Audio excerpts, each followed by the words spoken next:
దేవదేవుడు, సృష్టికర్త అయిన దేవుడు, ప్రపంచాలు నిర్మించిన దేవుడు నిన్ను జ్ఞాపం చేసుకుంటున్నాడంటే మనం ఏ పాటి వాళ్ళమండి? దేవునికి స్తోత్రం చెప్పండి. దేవుడు చూసారా, హన్నాని జ్ఞాపం చేసుకున్నాడట. ఎవరిని జ్ఞాపం చేసుకున్నాడో?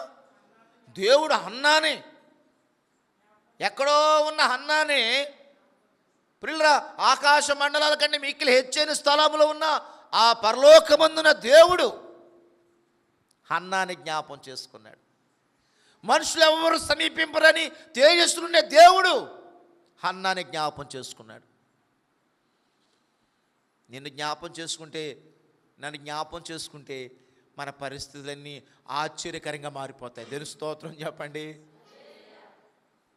హన్నాని దేవుడు జ్ఞాపం చేసుకున్నాడు. ఈరోజు నా ప్రియులరా, భక్తులు అన్నాడు, నరపుత్రుణ్ణి నువ్వు మనుష్యుని జ్ఞాపం చేసుకోవడానికి వాడు ఏ పాటి వాడు? మనము ఎంతటి వాళ్ళమండి? మనం దేవుడు నిత్యుడు, మనము అనిత్యులు. విసిరి వెళ్ళి మరలేరాని గాలి ఉంటేవాళ్ళు మనం, చేదను జారిపడే బిందువులు అంటే వాళ్ళు మనం ఏ పాటి వాళ్ళు? మనము అటువంటిది మనలను దేవుడు జ్ఞాపం చేసుకున్నాడంటే ఇది సామాన్యమైన విషయం కాదు. దానికి స్తోత్రం, హల్లెలూయా. హన్నా ఎందుకు జ్ఞాపకంలో ఉందంటే, హన్నా ప్రార్థనాపరురాలుగా ఉంది. కన్నీళ్ళు కాచి హృదయమంతా ఆమె దేవుని సన్నిధిలో కుమ్మరించింది గనుక ఆమె ఇంటికి వెళ్ళిపోయింది, కానీ దేవుడు మాత్రం ఆమె పని మీదే ఉన్నాడు. ఆయన దేవుని స్తోత్రం చెప్పండి.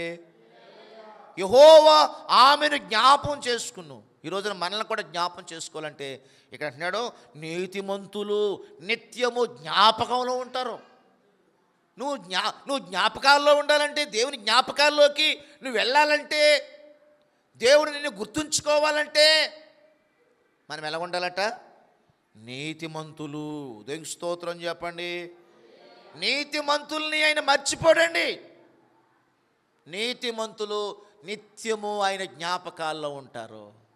కనుక మనం ఈ రోజున ఎప్పుడైతే మనం నీతిమంతులుగా ఉండడానికి ప్రయత్నం చేస్తామో, నీతిమంతులుగా ఉంటామో, ఆయన జ్ఞాపకాల్లో మనం ఉంటాం.